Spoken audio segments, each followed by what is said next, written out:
You too. What's going on? It's Juan Gotti here with another Washington Commanders live stream. And in today's live stream, I have a very special guest joining the channel today. Pretty much everyone know who it is. Pedro Schmidt coming on here to join the show, man. You know, we always do the stream on Pedro's stream, and tonight's stream was supposed to be featuring Cameron Curl's dad, but he's sick now, so hopefully a speedy recovery for him, and I could eventually get him on the show because that would be great. But I already knew my man Pedro was gonna come in through the clutch in relief to come on here and join me tonight. So how you doing, Pedro? I appreciate you for coming on, man. Yeah, I'm doing well, and I mean, you've done it so many times when I'm like, oh man, guest canceled, got to get someone on, and Juan always comes in clutch. So glad I Yeah, could do the sure. same as well. Definitely. So, like you said, man, like we've been talking about, it's a huge game this Sunday, and we already know what's at stake. Pretty much the season's at stake. Like we've done the 538, little test and prediction on your channel multiple times, and a win is pretty much like a 90% in, but if we lose, it's like a 36% chance. So it's pretty much our season right here. And today, Ron Rivera, I think he had a press conference, and he basically alluded to that. Like the next 4 games for us are playing in and playoff kind of caliber games. So that is how we're moving from now on. Now, before we even get further into this game and the matchup this Sunday night, I want to ask you, like, how was the bye week like, and what were you like doing as far as the NFL watching, and like what do you think the Commanders' advantage will be coming off of the bye week, and just your whole bye week assessment, from how you think we have fared the first half of the season, and now how do you think we're going to do coming out of the bye?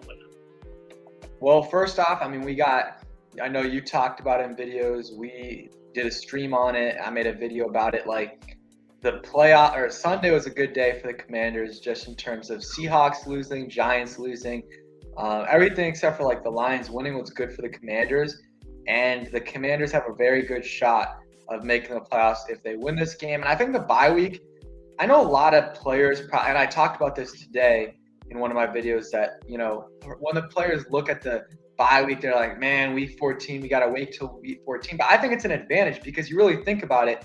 You don't want to have a bye week 5, week 6, because the season just started. So you're not really banged up.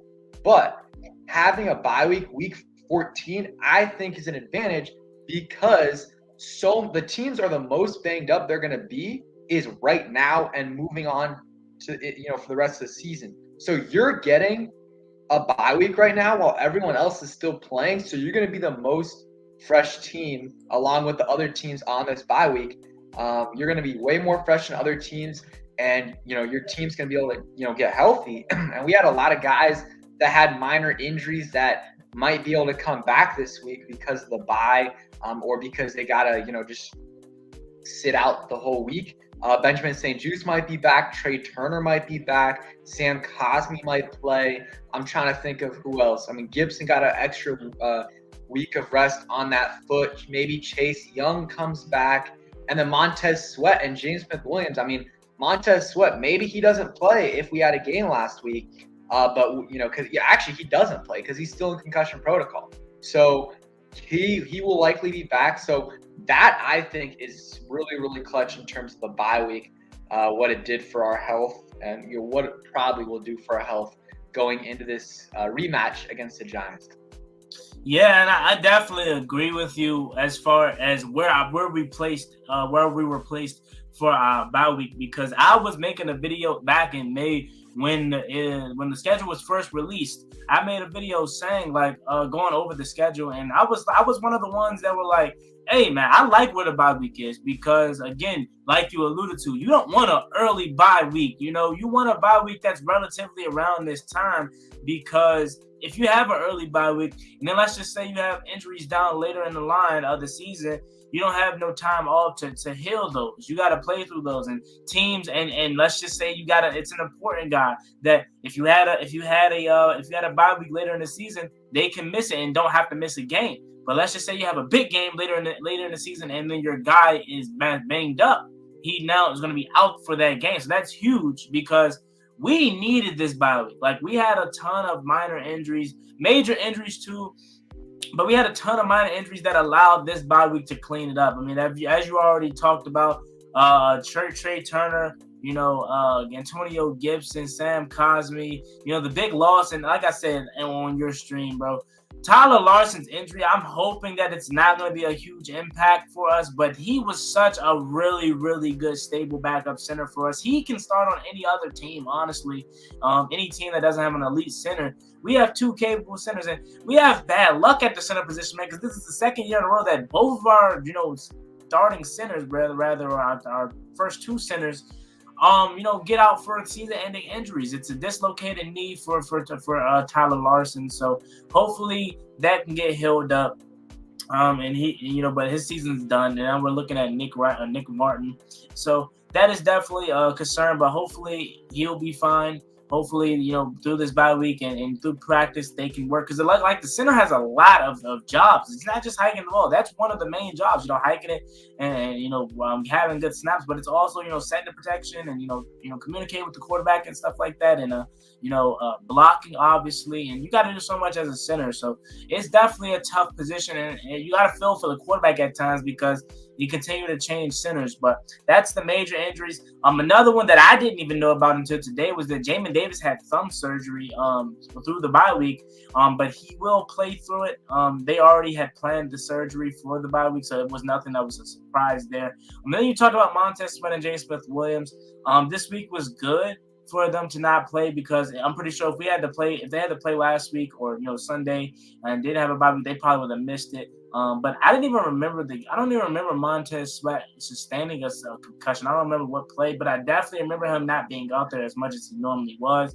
So we're going to need both of those guys back because we're already thin at the defensive end position, but we need James Smith-Williams, we need Montez Sweat, and then also Chase Young.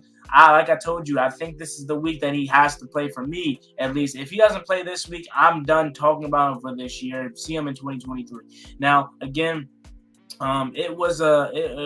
they say now it's a mental hurdles with Chase Young. It's not necessarily the knee. The knee is fine. It's just him and his ability to be comfortable and actually go out there and play without being scared or anything like that. And I definitely understand that. I'm not saying I don't get it, but I definitely am to a point where it's just like I want to see him play, man, because I miss watching him play, bro. It's been so long since we've seen him play. So I definitely understand where the mental hurdles would come from as far as being nervous about playing. But again, they already said at the start of this week that he's looking good. It's looking like he's trending in the direction of play. He's already talked with Ron Rivera, so I'm definitely thinking he's going to play, but we'll see. And before I let you get your thoughts on this, I did want to read this comment to you that someone left on my channel. It was about the Chase Young news, about injuries and his mental. So this guy, shout out to Princeton Holdings for the comment. He says this: I broke my tibia and fibula playing football, blew out a knee and pulled hamstrings. Coming back from an injury is totally mental. It's a huge challenge. Curtis Samuel talked about this after coming back. Fact is, if they started Chase Young as a rover, kind of like a Parsons, he might gain some confidence. But trying to make him turn low with 300-pounders and him might not be a good idea for starters. I'd bring him in on third downs and obvious passing situations, stand him up, and let him do what he do. Once he started making plays and started being like himself, it's like, okay, I got this. Then you put him back to obviously his normal positions and his normal duties. Another thing to think about is that the contract situation. Chase is in his third year next year. Is the contract and is in an extension year. If he re-injures himself or get another injury due to overcapacitating, he'll miss some time of next year. That's a contract that's contract hell. So the business side has to be considered. Let's see if he had that. And that was his comment. A well-spoken, written out comment by Princeton Holden. Appreciate you for that. So what is your thoughts, again, overall from everybody's injury, but mainly Chase Young's injury, and also address that comment that I just read off to the show? Yeah, I think for the most part, it looks like the injuries are trending in the right direction. I think Montez, James Smith-Williams, Trey Turner, Gibson, all those guys will play. And then Cosme, maybe a little bit of a question mark. Larson's out for the year. That is definitely a loss. Maybe they will put Wes Schweitzer at center if Trey Turner's back. That would definitely be a scenario. And then Chase Young, hopefully he's back, but I'm done making predictions with Chase Young because I'm wrong every single time. Until I see him on the field, I'm not going to believe it. But I think the thing is, it is a confidence thing. But I feel like at a certain point, like he just has to go out there and play. Like he has to go out there and play, or else it's just not going to work. If he continues to, if they keep waiting and waiting and waiting, like it's not going to get, he's not really going to be back until he plays on the field. So, yeah, I think, the first week, I think they said that they're only going to have him play, 10, 15 snaps. So, would not mind bringing him in on those, third down, 3rd and 10s, 3rd and 8, 2nd and 12, or whatever, obvious passing situations. Just, so he can have a chance at a sack. And then if he gets a sack, hey, that'll bring up his confidence. But I don't necessarily like the approach of like, okay, let's give him more practice time. This is obviously assuming he's fully healthy, right? Like, I don't really think giving him more and more and more practice time is really going to help that much. Like, it might help a tiny little bit, but until he gets out on that field and plays his first snap, like, he's not going to get over that mental hurdle, in my opinion. But I've never, gone through an injury like that, so I don't have that experience. But that's just my thoughts, though.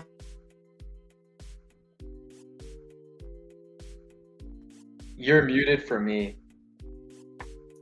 My bad. But I agree with what you said. You're not going to get over, the mental hurdles in practice. The only way you get over mental hurdles is if you play. And the analogy that I keep using is when you first learn how to drive, you're nervous. Okay, you don't want to be out there on the big road with all the cars just yet because you're not comfortable. But the only way you can get comfortable is by actually doing it. So the only way Chase Young is going to get comfortable with playing in the game is playing in the game. And you alluded to that. Now, addressing the comment furthermore, I definitely am interested in Chase Young's ability to maybe play in that rover thing like he's saying. But again, I don't really like the comparison to Micah Parsons because what a lot of people don't realize about Micah Parsons is obviously he's a really good edge rusher. But at Penn State, before he was really, an edge rusher mainly, he was really a stand-up linebacker. Chase Young, it was never a stand-up linebacker. Obviously, you had him drop back and cover sometimes, but he's never a stand-up linebacker. So he's an athletic guy. But I don't think he possesses the athletic ability as a Micah Parsons. So I'm not really sure if I'm liking that comparison per se.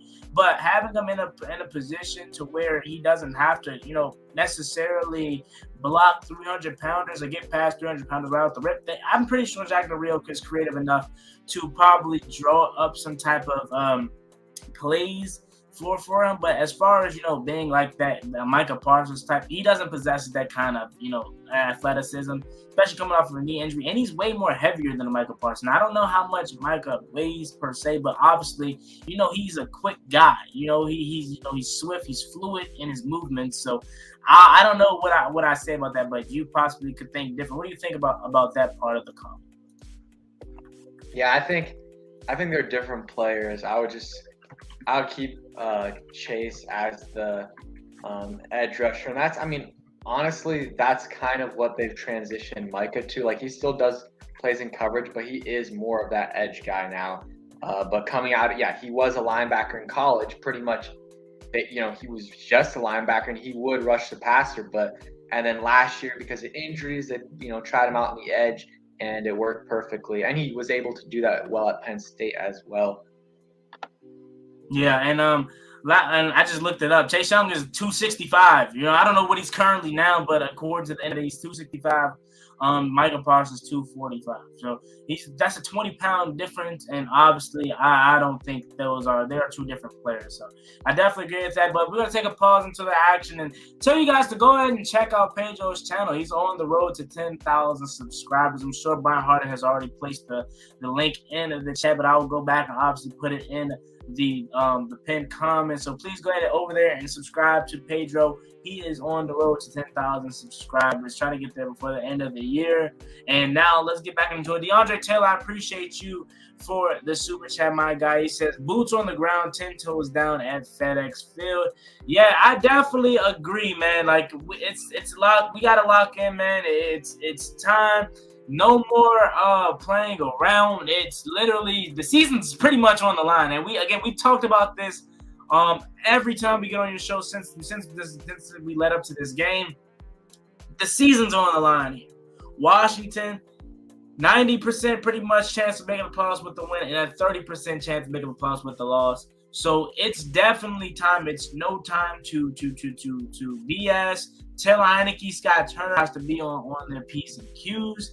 And we definitely need a better game plan. And again, I was talking about it the last time on Sunday that, like, I understand the Eagles have Jalen Hurts, who's obviously, a much, much better improved quarterback this year. And he's probably probably going to be the MVP this year. Him and Patrick Mahomes in that discussion. But I was like, they look what they did. They aired it out versus the Giants. Okay, that secondary that's banged up. We understand. We found our approach. We found our identity, which we want to run the ball and lean on the clock and stuff like that. You're not gonna get too many opportunities to face a secondary as bad as New York. So we had to take time, take opportunities to throw it on the field, and we pretty much didn't do that. So I think we have to be better this go round in the second approach of things, because if we want to beat the Giants, we got to put up points. 20 points clearly isn't going to be enough. We got to be much better against the blitz. And I definitely want to see the offense, be much better. So quickly, give me your thoughts on what do you think Washington has to do to succeed? Like, we both know the defense is going to show up, but I want to mainly focus on the offense. What are some things that you want to see the offense do better to possibly give us this victory over the Giants? Yeah, and real quick, what's up, DeAndre? Shout out DeAndre, my guy. And it's Stefan as well, Raymond and Donnell. So I think, yeah, passing is great. Give the ball to Terry. I mean, you can't really go wrong with that. The only thing is, I love Heineke, but at the same time, sometimes it's like, I don't trust this man unless it's like the last possession. It's like, I don't think he threw an interception last week. He had a fumble, but there was so many times, not last week, I guess, last game. There was a lot of times where it could have gotten intercepted, or he just misses like wide open guys. But still, their secondary isn't great. I'm wondering, if Adoree Jackson's still not there, yeah, you got to attack their secondary. But be smart with it. Make sure that, you're not throwing in double, triple coverage. Keep getting the ball. I want to see Jahan continue to get touches this week. Last game, he played amazing. That spin move, man, that was insane. That was beautiful to see. And then I would say continue running the football. Like, once we have the game in control, run the football. Like, in the beginning, sure, do a mixed bag, pass the football, run the football, maybe even pass a little bit more than run. Or establish run game early, do a little play action, throw a deep ball to Terry. I would say, though, once you start getting in control of the game, if you do start getting control of the game, start to run the ball a little bit more, just so you can limit the amount of mistakes Taylor Heineke makes at the end of the game, and waste that clock and get the defense some rest. But yeah, I agree with you. Got to take advantage, especially early on, of that secondary. On those first couple drives, and the red zone's got to be better. We have to be better in the red zone. We cannot be kicking field goals inside our 10. We can't, and we keep doing it. We got to be better in the red zone. I really believe that. Yeah, and I definitely agree.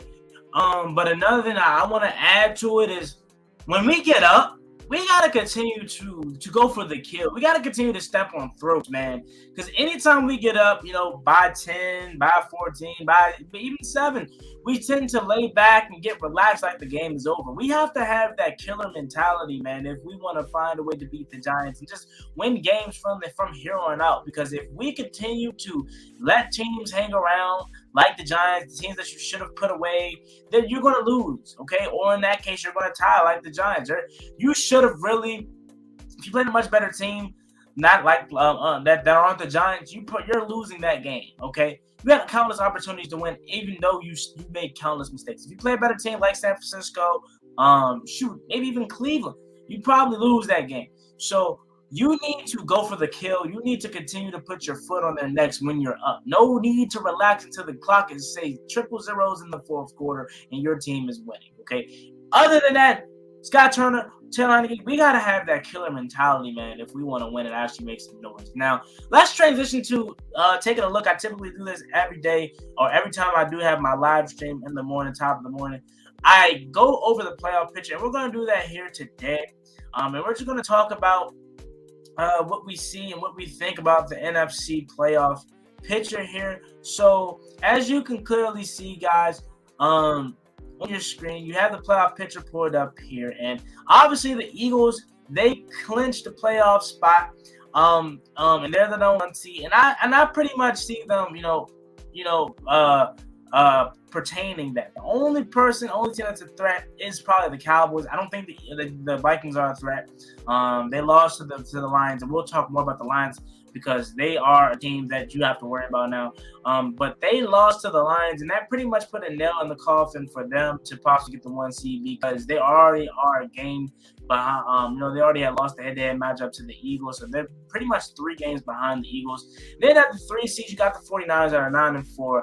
Even though the 49ers have a lot of injuries, man, they always find a way to win and be sustainable. It doesn't matter who's behind there at quarterback, and that's just heads off to Kyle Shanahan's scheme. They got Brock Purdy. Now the emergence of Brock Purdy is interesting. It's really, really fun, and I'm happy for the guy. Hopefully, the only time I'm not happy for him is come Christmas Eve when we play them. And I want to get your opinion on Brock Purdy. Like, do you think that's a sustainable guy? And is Trey Lance, future in jeopardy and stuff like that? But they're the 3 seed. They're playing good football, and they pretty much have the West wrapped up. I think one more win probably secures the West for them. And then you got the Buccaneers. This is a team that is really dangerous if they get in the playoffs. Like, I don't care that their record is 6-7 and they're coming off of an absolute blowout loss against the 49ers. I don't care. The Buccaneers, if they get in the playoffs, they still have Tom Brady, okay? So it doesn't matter. All records are off when the playoff comes, okay? I am afraid to play the Buccaneers, okay? So they're 6-7 and they're at the first place of the West or the South. And I think they still will probably win that division. But let's not sleep on the Panthers. I think the Panthers could possibly face a run because they're 3-1 in their division, matchups, and they're coming off of a big win versus the Seahawks. So they're currently 5-8. So they're 1 game behind the Buccaneers. And again, they already have beat the Buccaneers early in the season, I believe so. So the Panthers, you don't want to count them out. But I think the Buccaneers when it's all said and done, I think they will win the South. Then you go down to the 5 seed. You got the Dallas Cowboys playing really good football, in my opinion, and I'm not being biased, not being a hater. I think they honestly should have should have lost to the Texans, but the Texans did the most Texan thing, and that was, not convert on the goal line. But they're winning, and you can't discredit them. Okay, the Cowboys are really, in my opinion, is the only team that can really, make a threat against the Eagles for that 1st seed, because they obviously still have a matchup against them. But I don't see that happening. I think they'll hold down that 5th seed and have a matchup with the 4. And then you got the 6th seed. You got the Washington Commanders. We went from the 8th seed to the 6th seed, and a lot of people were making, noise and saying how they're afraid to play the 49ers. But we'll get to that when we talk about the Brock Purdy thing. But we moved up 2 spots during the bye week, and we didn't have to play a snap, and that was really good. I was really excited about that. And Washington with the win over the Giants could be in really, really good position to make some noise. And then you go down to the 7th seed. You got the Giants clinging on to that last spot, man. They're 1-3-1 or 1-4-1 in their last 6 games or 5 games. They are derailing, and they're really starting to show. And I really just hope we can find a way to beat them, because if we beat them, their season's pretty much done, honestly, as far as postseason chances. So that is the 7 teams that are in right now. But the bubble is definitely very interesting. I don't really care much about Seattle, because they're starting to blow their chances too, kind of like the Giants. But the Lions, man, the Lions is a team that is definitely scary, that are sitting at 6-7, and they hold the tiebreaker not only over us, but also New York. So if they go to 7-7 this weekend, with whoever they play, I don't know their team that they currently play. But if they find a way to go to 7-7, and we go, and I say we win, we're 8-5, we'll obviously pertain to 6 seed. But if they go to 7-7, they'll be 1 game behind the Giants. And again, they had that head-to-head over the Giants. So they're definitely a team that is sneaky. And if they get into the playoffs, they definitely could be scary, man, because that offense is really good. Jared Goff, in my opinion, has kind of he made himself a name and kind of put a resurgence to his career there in Detroit. So with that being said, Pedro, I want to know your opinions on the playoff picture right now, and tell me how you feel about the team, and not just us, but also, like I said, Brock Purdy. Do you think that's a sustainable thing there in San Francisco? And maybe even talk a little bit about Detroit. Oh yeah, I don't know. The Brock Purdy story is nice, but I don't know. I don't really believe it. I don't believe that it's sustainable. Who knows? Maybe it will be. But I mean, 7th round pick, last pick in the draft for a reason. And yes, I know Tom Brady was drafted in the 6th round, but not everyone is Tom Brady. So I'm not, I still think he's okay. He also has just a great system, a great coach, great players around him. Trent Williams, you have Deebo Samuel, who's now out, George Kittle, Christian McCaffrey, Kyle Juszczyk, Brandon Ayuk. I mean, they got so many weapons there. They got a great defense. I think whoever's at quarterback there is going to get the job done for them, at least make them a solid team. I think that game's going to be tough. I think they're winning that division. I hope we're not matched up with them against the playoffs. Do I think it's a game we can't win? No, but I think it's a game that's going to be tough for the Commanders to win. And then Vikings, I think that's a team I want to be matched up against in the playoffs. So however, stacks up, if it's 2-7 or if it's 3-6, maybe they move down a bit and the 49ers move up. I don't care. Give me the Vikings. I think we can win that game. And then the Lions, they're hot, but I don't really think it's going to affect the Commanders too much. I think I think the Lions are really competing with Seattle, and I think we're really competing with the Giants and maybe Seattle. And the Seahawks, it's going to be tough for them to get in. And the Lions do have the tiebreaker over us. Thing is, though, it doesn't really matter, because unless they get a tie, it will never come down to the tiebreaker, because we'll always have a different record than them, no matter what. So no matter what, unless they get a tie in the last few games of season, we're always going to have a different record than them. So there's going to be no need for the tiebreaker. I think the Seahawks, you look at them, they've got the 49ers, the Chiefs, the Jets, and the Rams. I think they win one of those games. I don't think the Rams game's guaranteed. I think Baker is definitely better than what they had before in John Walford and Bryce Perkins. What's up, Gerald? And then I think that, that also will be in a few weeks, so Baker will, get into the plays a little bit more. So I think it's going to be tough for the Seahawks to get in. They could get in, but they're going to have to win 2, I believe. And I think it's going to be come down to us, the Giants, and the Lions. But got to win this week to get in. You don't have to, but we talked about it countless times. The odds are just so much worse. And, if you lose this game against the Giants. Yeah, no, I ain't going to lie, Pedro. It's kind of you have to, honestly, because if you don't, you pretty much not making the playoffs. It's like you have to win this game, man. You have to. Obviously, you're not mathematically eliminated, but if you don't win this game, it makes it that much more hard to get in the playoffs. It makes it that much unlikely that you will. So to me, you have to win this game. So before we move on, I'm just gonna shout out some people in the chat. Gerald P, what's going on? Appreciate you for being here. Jordan Wickline, appreciate you for coming. He says, is Montez Sweat gonna play? I just found out about the concussion. I think he may play because again he sustained it last game. And this week off kind of allowed him to relax and not really have to worry about it and give him a week off to rest. But again, concussions are tricky. You don't know how severe they are. So I don't want to just go out there and make an assumption. But I think he plays. Shout out to Raymond Danzler. Appreciate you for coming through. He says, I think quarterback out of North Carolina that we drafted could be much better if he had a chance.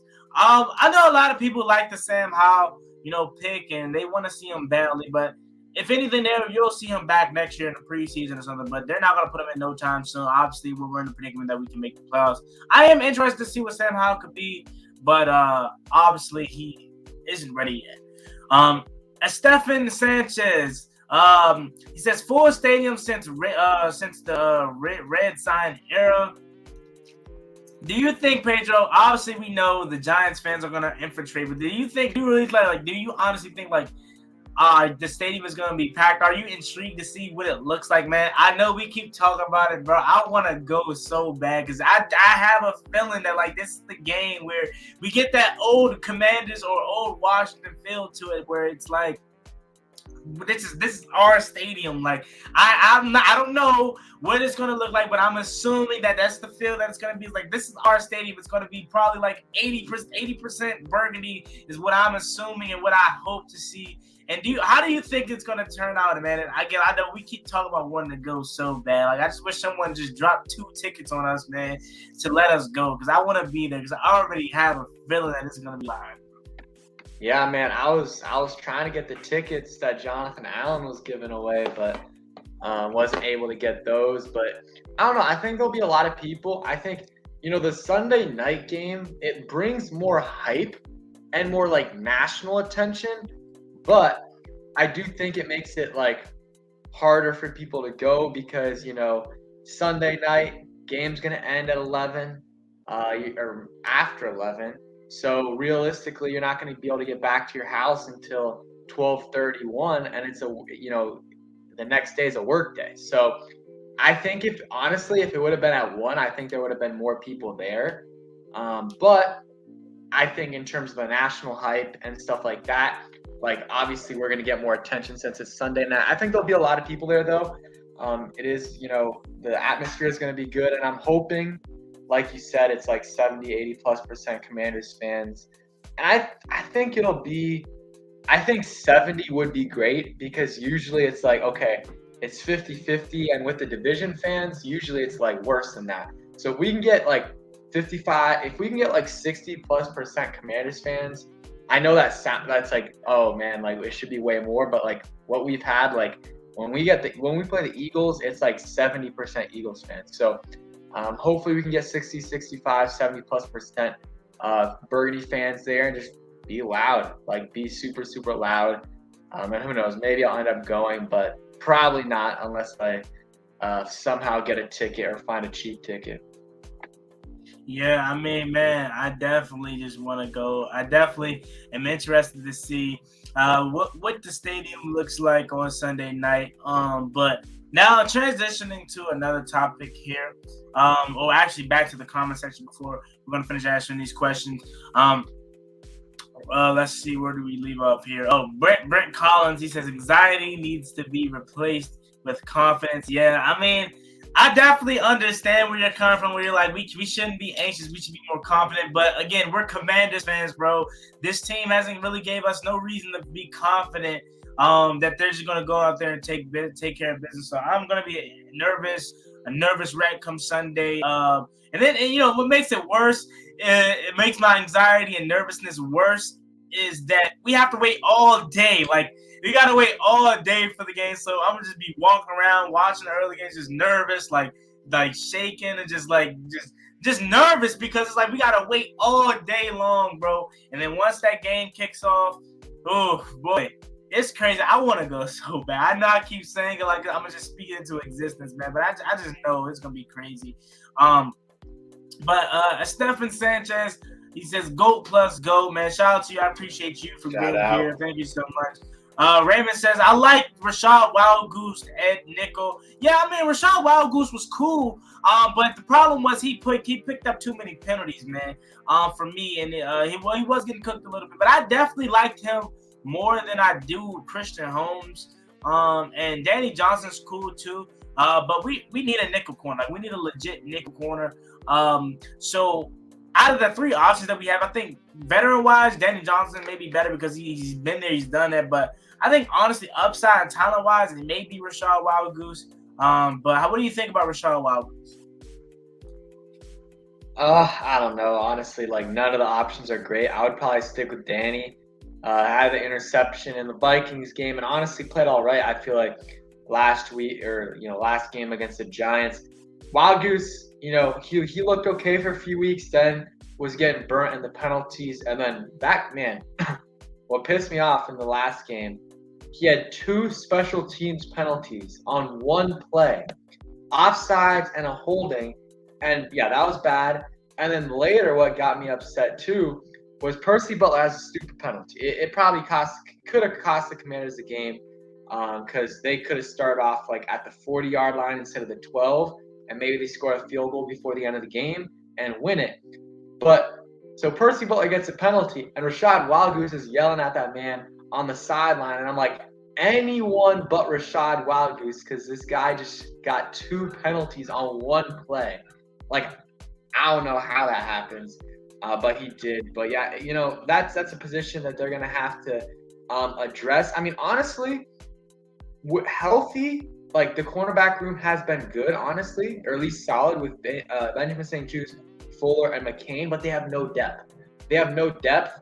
So, you can run it back with these 3, but at the very least, draft a guy or sign a guy that can, is at least capable backup, because we don't have that right now.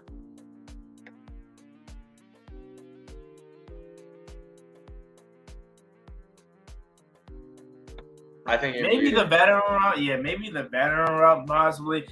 T-Roy says everybody McCain our starting slot. Yeah, he is. And well, he's getting more opportunities to be a slot. I don't want to say he's the starting guy because they like to mix it up. But I definitely would love to see us maybe draft a guy or go to veteran. I don't know too many veteran options. So I think I want us to draft a corner actually, in the draft at some point. I wouldn't even be mad if we spent the first round draft pick on a cornerback, honestly. But I definitely think we need some help at the cornerback position and, well, the slot position, really. We should be getting St-Juste back this week, so that's going to be huge because we didn't have him the last week. And then back to the comments here. Delna Jenkins, shout out to you, my guy. He says, I'm buying 5 tickets for my family for week 18, even though that game might not matter for Dallas. So shout out to you. And hopefully it can mean something, maybe bumping y'all down in the standings or something like that. I want to know, what are the scenarios could be for week 18? I'm more likely than not it's going to mean anything for Dallas, but like what could like the best case scenario be for us? And then obviously the worst case scenario would probably be like you have to win an in kind of deal or something like that. I mean, hey, best case scenario, we're in and we have nothing to play for, or we're maybe playing to go to 6th seed, because we're not catching the Cowboys or the Eagles. So, and it's very likely that the Eagles stick with the number 1 spot. So they might not have anything to play for. And then the Cowboys, if that's the case, they're not going to have anything to play for. They might play the starters, and that's the best case scenario if the Cowboys have nothing to play for. And honestly, I just don't want to be playing in week 18 still having to get a win. I don't. I just want to go into week 18 already in the playoffs, because like, imagine how embarrassing it is where the Cowboys are playing their backups and they beat us and we need to win to get in. You know what I mean? Like, I don't want that to happen. Like, I just have us at 9 wins or whatever going into week 18, not having to rely on no one or having to win. That's what I want. And I think it's realistic. You beat the Giants, and then let's say you lose to the 49ers, but then you beat the Browns. Like, I really think that can happen. I mean, the Browns are The 49ers are very good, but I think you win one of those two. And if you beat the Giants, you're 9-7-1, you're in the playoffs. And the last game, hey, I'll root for them. I mean, I want them to win because double-digit wins has not happened since 2012. So get those, double-digit wins for the first time in a decade. That's what you'll play for. But hopefully, we're not playing for actually getting in. Mm-hmm. I definitely agree with that take. Donald Jenkins says, or Gerald P says, right. Plus, New York is closer to the DMV. Yeah, it's just a train ride away. It's like a 2-hour train ride to go from New York City, obviously. So it's definitely gonna be a lot of Giants fans, but hopefully we show out. Stefan says the crowd better be hyped, and then Big Al says I want Caleb Williams. Is he coming out this year? If he is, he's not. Okay, so he's not going to come out this year, and he's coming off of a Heisman winning season. So more likely than not, he's going to be the number one pick next year. So Edward Ladia says, see y'all at the game. So Edward is going to the game. Shout out to you. He says, howdy, Commander Country. Gerald P says, what's up? And then let's see. This is okay. Now I'm caught back up. Raymond says, I like Turner as our starting tight end. Yeah, Cole Turner's cool. I definitely want to see more out of Amani Rodgers. I know he's been dealing with the injury, but I really like the upside to Amani Rodgers. And I think Rico from Street Scores is like the first guy to really to say something about Amani Rodgers. And he was like, watch out for this guy. And he definitely possesses all the athleticism that you want to see from a tight end. So I definitely like Cole Turner. He needs more opportunities. I think him and Amani Rodgers could be a nice duo moving forward. Raymond also says Charles Leno needs to be replaced. I mean, he has his plays. Don't get me wrong, where he needs to be where you're like, dang man, what's up, Charles Leno? Like, come on, man, you're come on, But for the most part, Charles Leno is a serviceable left tackle, and he definitely is in the upper echelon of left tackles. So we're not desperately dying for a new left tackle. Obviously, you would definitely prefer to have a Trent Williams here, obviously still, and you can always upgrade it and get maybe a young left tackle in the draft. But we're not desperately needing a new left tackle. He's serviceable and he's solid. What are your thoughts on Charles Leno? Do you think we need to replace him, and just your overall opinion on Charles Leno and the left tackle position? I think we're chilling with Leno. Like, okay, like you said, is he an elite tackle? No, not even close. But he's solid, and he has his moments where he doesn't play well. And it seemed like one of those moments was the one where Kayvon Thibodeau gets a wide open sack on him in overtime. But they kind of went over it in the broadcast, and some of the offensive line experts and former players were saying that wasn't Leno's fault. So I think Leno's solid, good team leader, team captain, good guy in the community. Keep him around. I think you got other bigger issues on the offensive line, including the guard positions, because those guys are free agents and they're kind of older. So left guard, right guard, or maybe even right tackle, depending on what you want to do with Cosme. And also, Cosme is injury prone, so you can keep him at right tackle, you can keep him at guard, or just get someone new if you're too worried about the injuries. But I think Leno, you keep him. You just sign him to an extension, so I would keep him at least for another year, see how he's doing, and yeah, that's what I would do to Leno. Yeah, and I definitely agree. Oh man, the water went down the wrong side, as it often happens. But I definitely agree. Leno is fine, and we have much more bigger needs on the offensive line as we need to address the guards. And I didn't think, honestly, the Brandon Sheriff was going to be that big of an impact. I didn't think losing Brandon Sheriff was going to be that big of an impact as it's been now, because I didn't expect, and they've been much better as of late. But I didn't expect the start to the season that we were going to have. Because, again, no one thought Carolina was going to be the starter or be in right now. We thought it was going to be Carson Wentz. So I definitely would like to see what Wentz would have looked like with the Brandon Scherf and with the Eric Flowers. Again, it has to be a reason why Eric Flowers isn't signed, but I definitely would like him here. But we do definitely need, we have bigger needs on the line, and that is guard. Honestly, remember like 2 years ago, I think that was the 2021 draft, or I think it was it was the 2021 draft. So basically a year and a half ago, where we took Jamin Davis. We were talking about taking like Elijah Vera Tucker and stuff like that.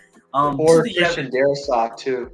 Yeah, and I think this is the year that we actually drafted like a guard. Now, how would you feel if we did that in the first round? I'll be okay with it, but I want a cornerback in the first round. Like I do want a cornerback. So, like, how would you feel if we drafted a guard in like this year's draft in the first round? I would be a guard. First round guard would be kind of questionable in my opinion. Sorry, I just saw a fire truck go past my house. A guard would be a little questionable in the first round for me. I think, I don't know. I would rather go tackle in the first round than guard, and maybe you get a right tackle or left tackle, whatever. Switch Cosme inside.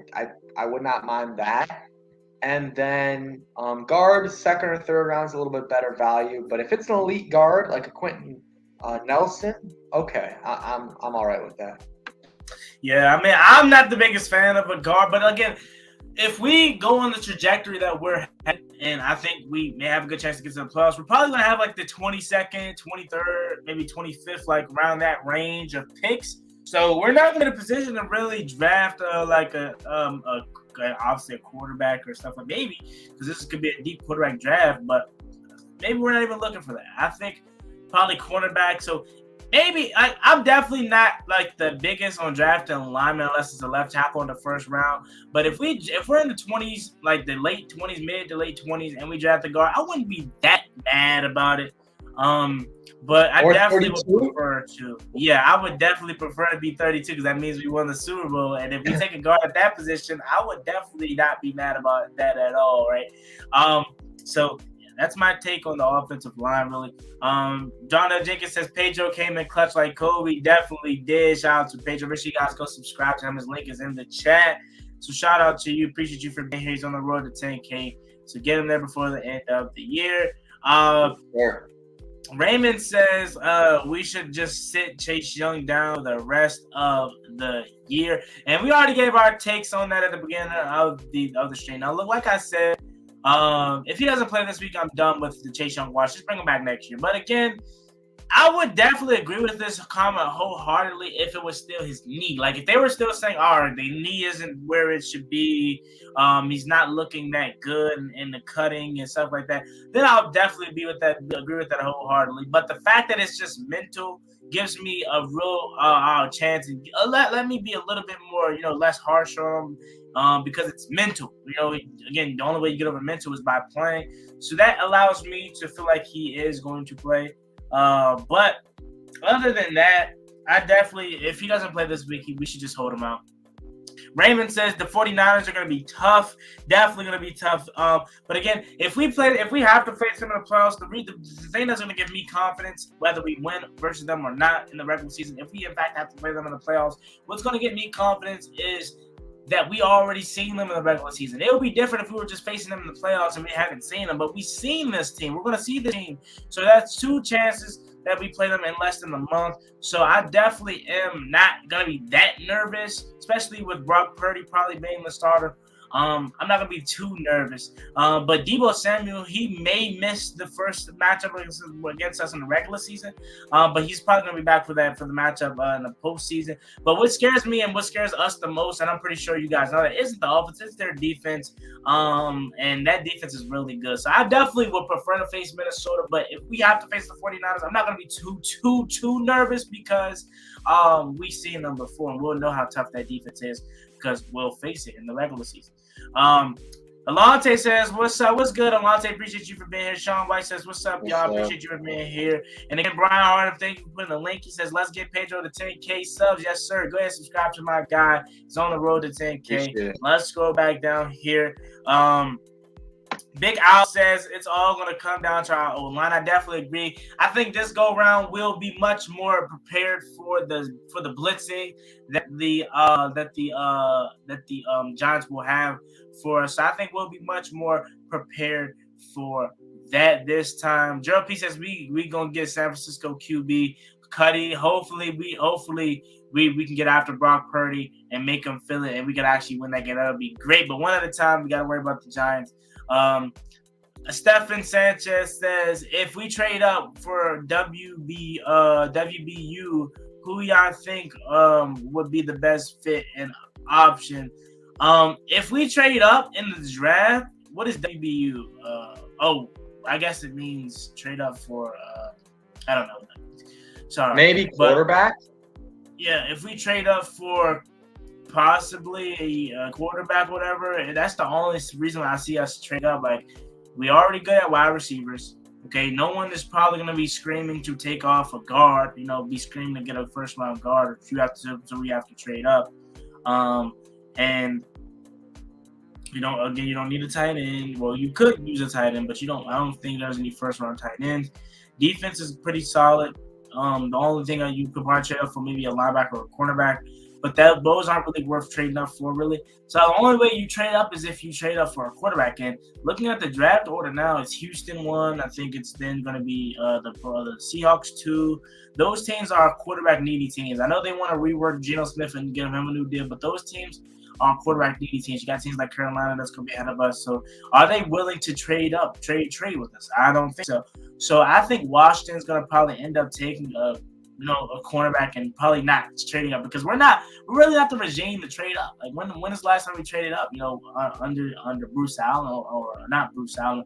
Was it McLuhan at the time when we traded up for RG3 maybe? Like, when are we doing that with Ron Rivera? When have we known to be doing that, right? So I don't think we're going to trade up.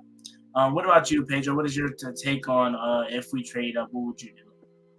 I mean, it's so early, but I mean, if we're trading up, you got to trade up for a QB, and I mean, we might not be the teams might not want to trade up or trade down with us, but I would. My guy is Bryce Young. I think he's the best QB in this class, and you trade up. You trade up for him. Some people might say C.J. Stroud.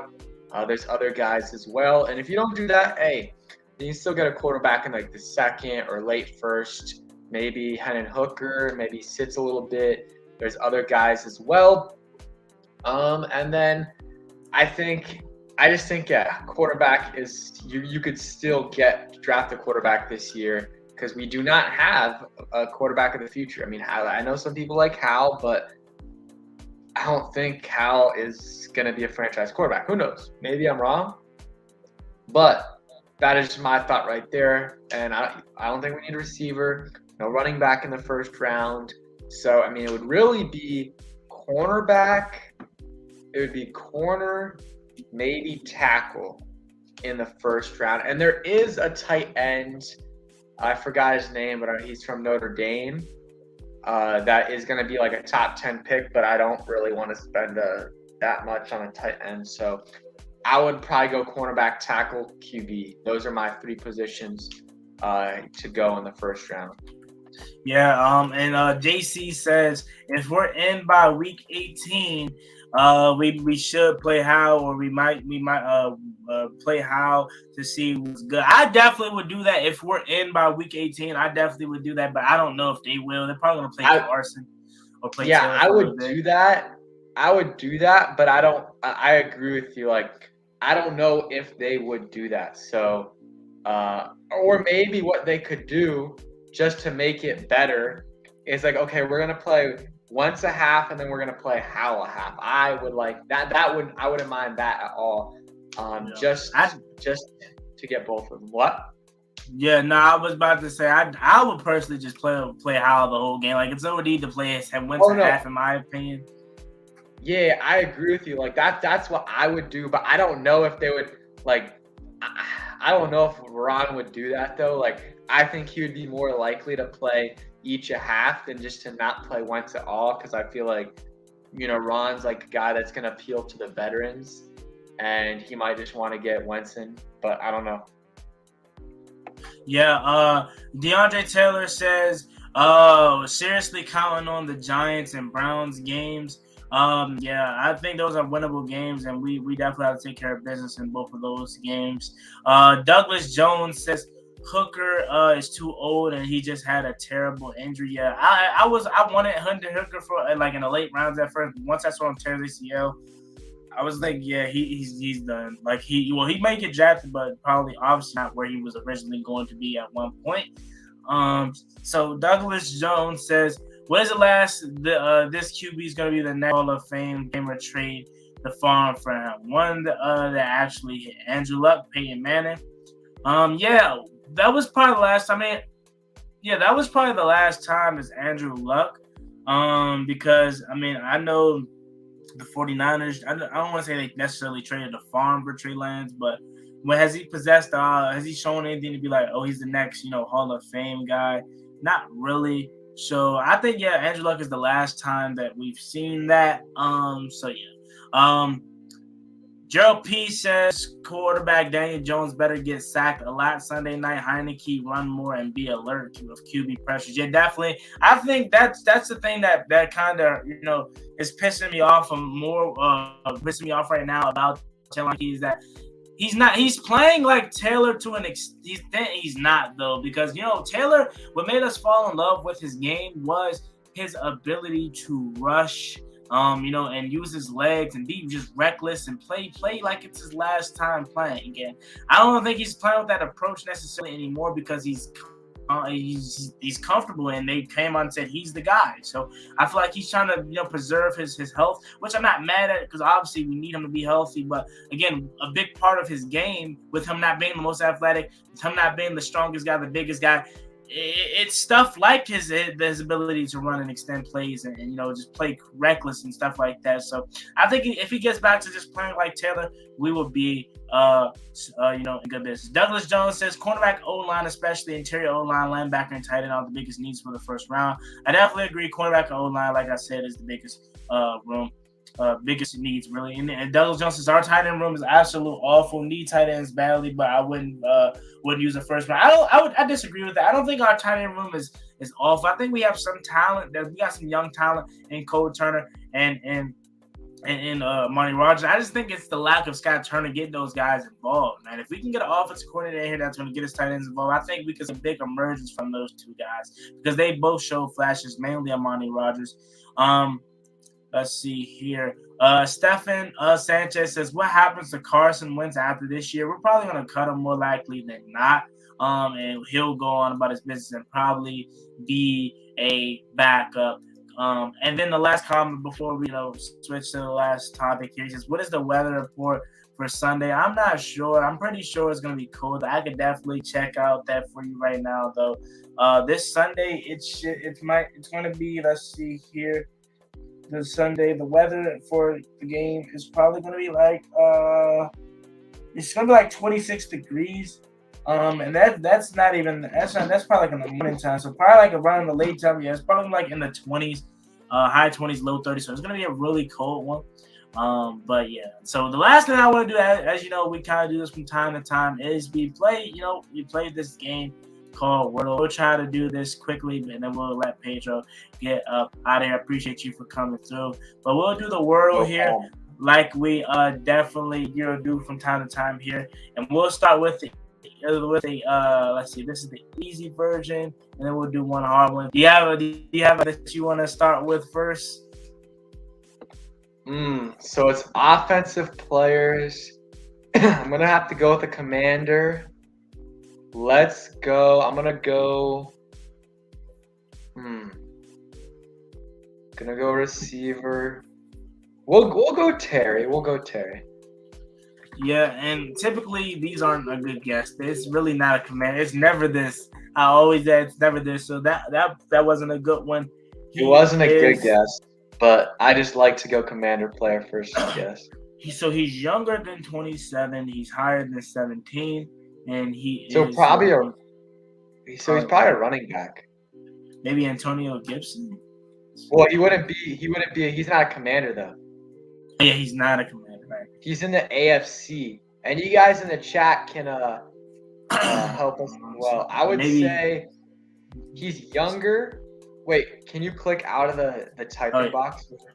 So, I honestly, what about like Najee Harris? Do you know how tall he is? no, he's pretty He's probably tall. 5'11", right? Try Najee Harris. I think he may be, unless he's just no. He's way taller than 5'11". I think. Yeah, he's 6'1". Would it be? Let's see. He's older than 22, lower number than 24. He is a running back though. Lower number than 24, and he's shorter than 6'1". But a higher number Damian than 22. Pierce? What number is Ramondre Stevenson? He's like, I think he's like 30. Oh, snap! Pedro got it. He hit it on the head. So it was definitely Dameon Pierce from Houston. Shout out to you for getting that. Then we'll do the hard one now, and then we'll get out of here. Let's go hard mode. All right, this is any player in the NFL, offense or defensive line, as included kickers, special teams, everything. Right. Do you do this on top of the morning or not? No, I don't. I haven't done it yet. Let's go. I'm feeling like a safety. Let's go Derwin James. Ooh, that's a solid guess. All right. So Charger. He's on offense. He's over 6'2", under 26, over 3. It's like the obvious guess is Justin Herbert, but no, it's not Justin Herbert. Wait, because Herbert is probably like 25, 24, right? Shoot, I don't know. I think he may be 20. Yeah, he may be 23, 24. Should we try it? It could be Herbert, or could it be Josh Palmer? I don't think Josh Palmer's taller. All right, let's go Herbert, but I feel like that would be easy. Yeah, it's either Herbert or Mike Williams, but I know Mike Williams is older than that. Yeah, it could be Williams, yeah. I knew it was too easy, bro. I knew it was too easy. He's shorter than 6'6". Yeah, he's 24. So Mike Williams could be. I'm not gonna say it gotta be, but wait, but also wait, don't go Mike Williams yet because Mike Williams is not under 24. Right. Oh man, but second contract. Could it be a lineman possibly? Oh, Rashawn Slater maybe? Yeah, Rashawn Slater. Try Rashawn Slater.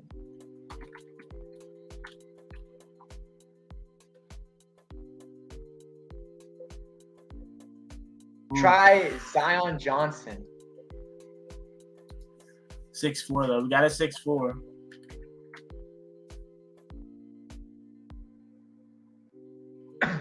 Is it Storm Norton maybe? Hold on. Yeah, I think it is. Oh, that was bad. He's 6'7". All right, hold on. It's a guard though. This is a tough one, bro, because we literally guessed their whole offensive line except for Corey Linsley, who's a center, who's not like Corey Linsley's definitely not 23. It gotta be. Who's their guards? I don't want to look it up, but we may have to. But that's kind of cheating though. Like, yeah, that kind of defeats the purpose. Zion Johnson is like the guard I know. I'm trying to think. I mean, you can put in Corey Linsley, but it's not. But, no, he's a guard. He's a guard. Like But they might. I don't know if they count centers as a guard. You know what I mean? We could try.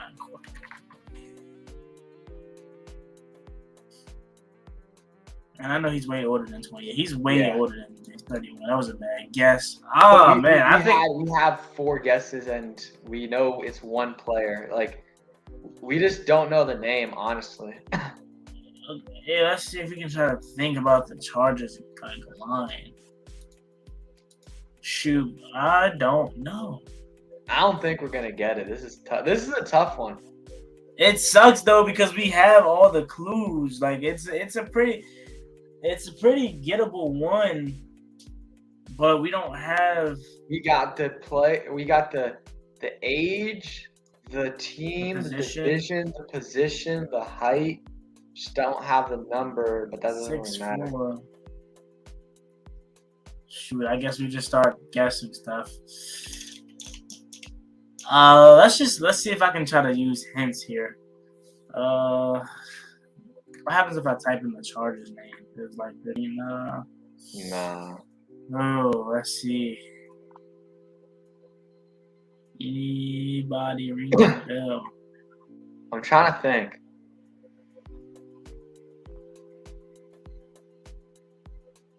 I'm gonna be mad if I know the name. Yeah. Oh man, I'm gonna just put in random players then now.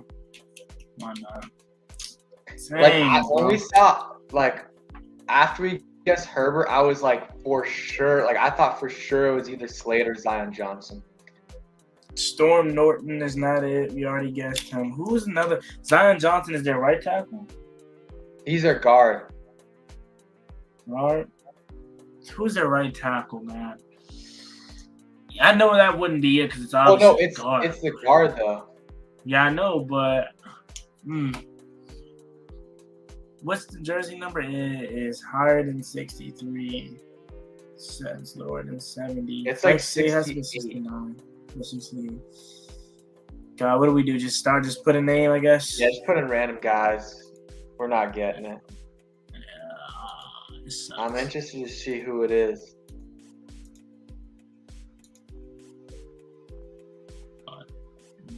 Oh, wow. Okay. Yeah, I'm not getting that. Sorry. Jameer Slayer or Sailor. Wow, yeah. That sucks though. That's cheese because we literally got majority of the hints, bro. Yeah.